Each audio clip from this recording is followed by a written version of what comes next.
Bon, donc je disais, une date fondamentale, c'est 1973. Alors qu'est-ce qui s'est passé ? Nous passons au processus de Barcelone. Alors, allez-y. Alors oui, le processus de Barcelone. Enfin, oui, le protocole de Barcelone. Alors, qu'est-ce qui s'est passé en 73 ? Il y a la guerre syrio-égyptienne contre Israël. Les Syrio-égyptiens prennent une raclée et de manière immédiate, quasiment immédiate, l'OPEP et les pays arabes multiplient le prix du pétrole par 4 et classent les pays en catégories, c'est-à-dire soit amis, soit neutres, soit ennemis. Et ils classent dans la catégorie ennemis toutes les personnes qu'ils associent, de près ou de loin, à l'État d'Israël. Ça a provoqué, certains s'en rappelleront, donc un choc pétrolier absolument terrifiant. On a eu un chantage, c'est-à-dire que les pays de l'OPEP nous ont mis la main sur le robinet en fermant. Il faut savoir qu'il y a des pays qui se sont retrouvés sous embargo pétrolier.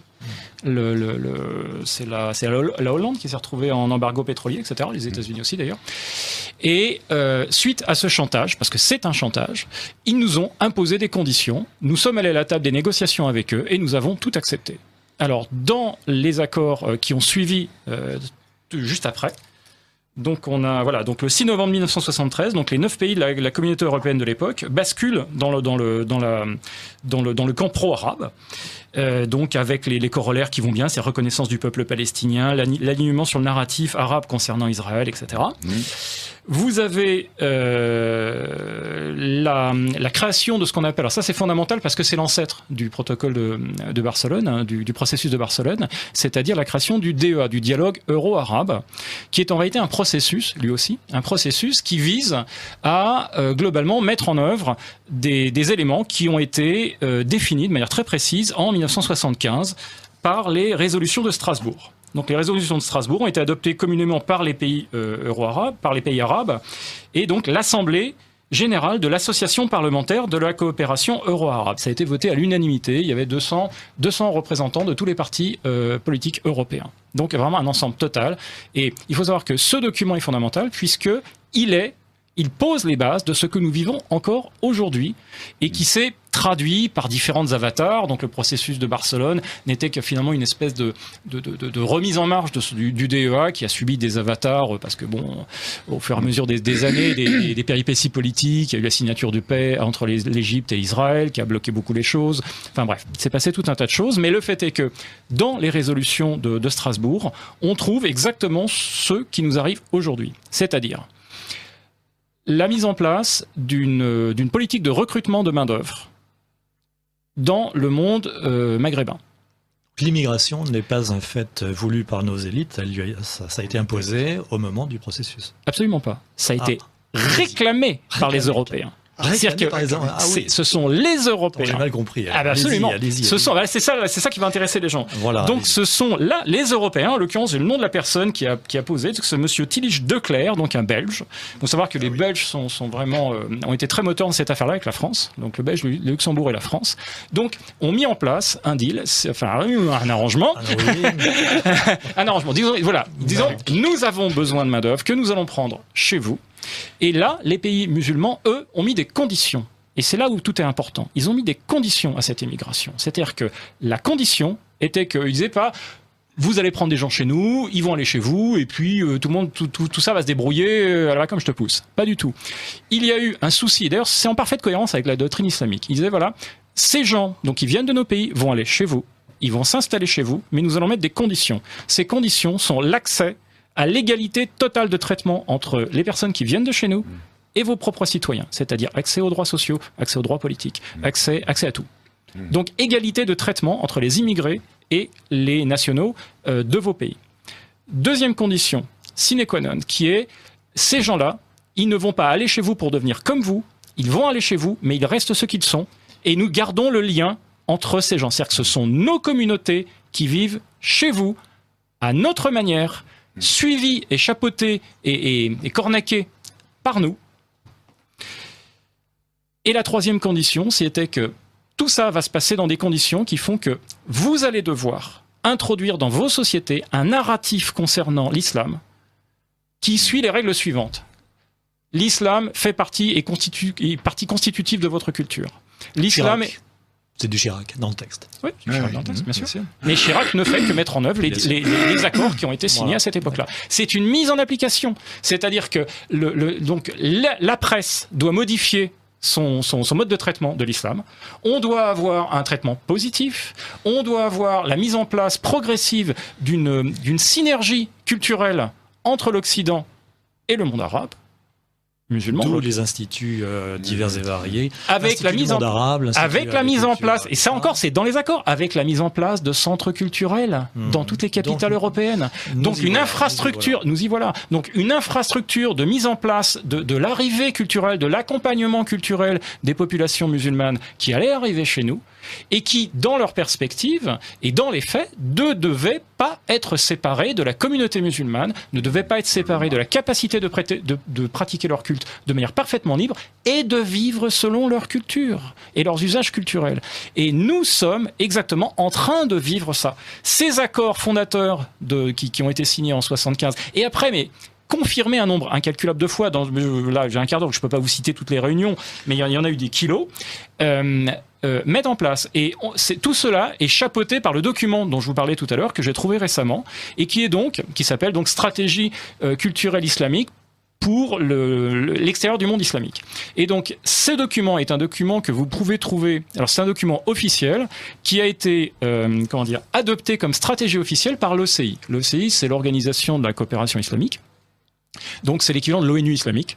C'est la deuxième plus grosse organisation internationale du monde et qui regroupe tous les pays musulmans. Et donc cet organisme, à son plus haut niveau décisionnel, qui est le niveau des sommets islamiques. Les sommets islamiques sont les sommets qui regroupent les chefs d'État. Donc lors du 9e sommet à Doha, en 2000, ils ont adopté ce document qui est un document stratégique, qui est donc la stratégie d'action du monde musulman chez nous. Parce qu'à l'extérieur du monde islamique, c'est chez nous. Eh bien ce document, dont j'ai fait quelques petites traductions, mais je vais vous faire un résumé parce que sinon je ne vais pas avoir le temps de le faire. Donc tout ça, ce sont les preuves que vous avez en votre possession et que tout le monde peut vérifier. C'est absolument sourcé. Mais complètement. Alors vous pouvez trouver ce document en téléchargement. Vous pouvez le télécharger, le lire, donc sur le site de l'ISESCO. Alors allez-y. Alors l'ISESCO, si vous considérez que ça, ISESCO,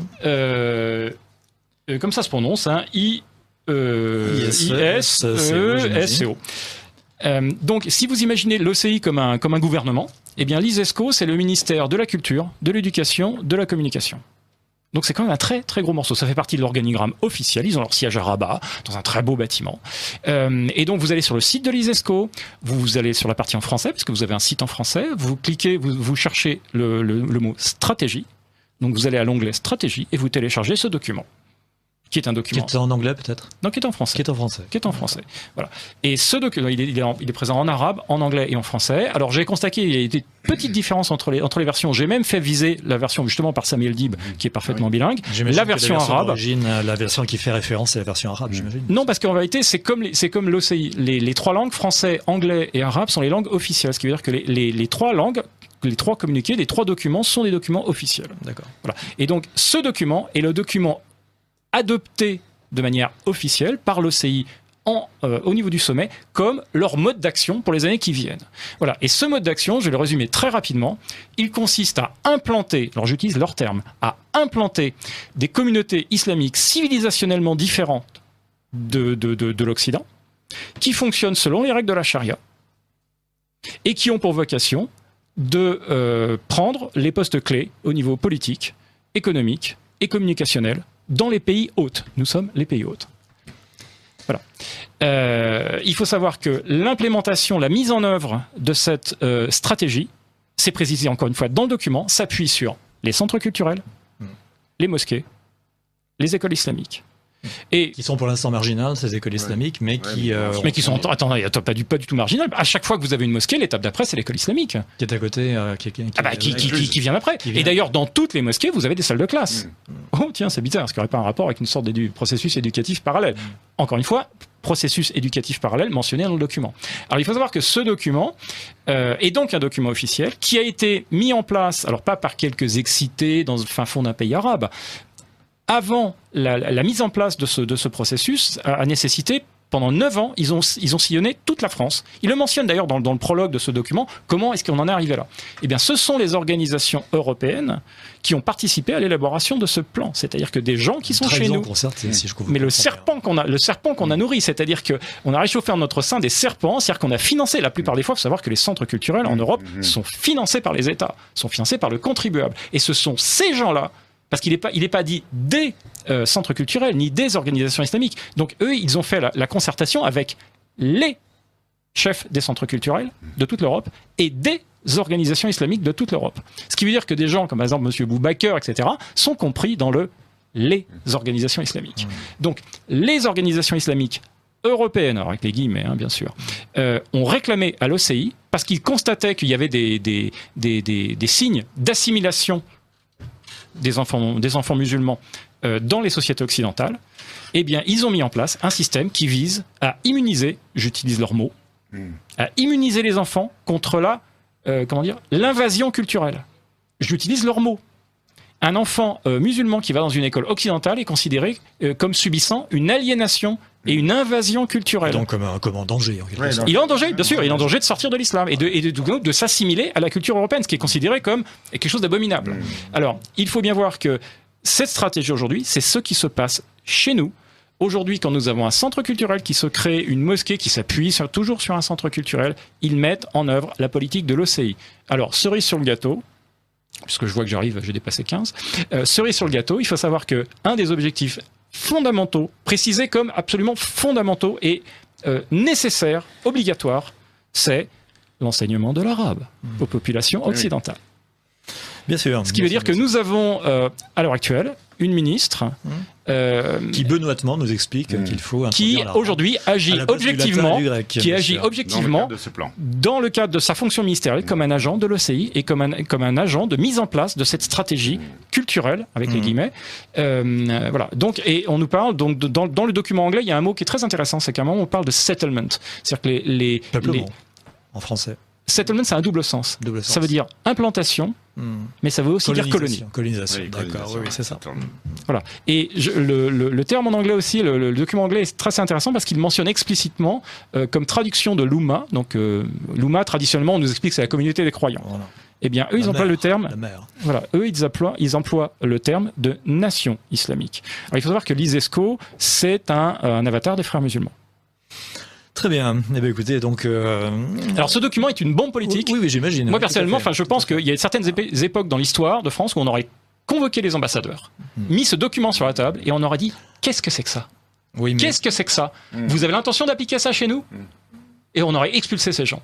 Oui, mais il se trouve que les gens qui sont au gouvernement ne sont peut-être pas tout à fait étrangers à ce... Alors, ils peuvent toujours dire qu'ils ne savent pas que ça existe, bien évidemment, sauf que c'est un document officiel. Mais surtout, le truc qui est le plus sidérant, c'est que nous avons aujourd'hui notre gouvernement qui agit en parfaite collaboration avec les pays de l'OCI pour la mise en place de cette stratégie dans le propre pays. C'est-à-dire que nous avons, objectivement, ouvert les portes de notre pays à un processus de colonisation.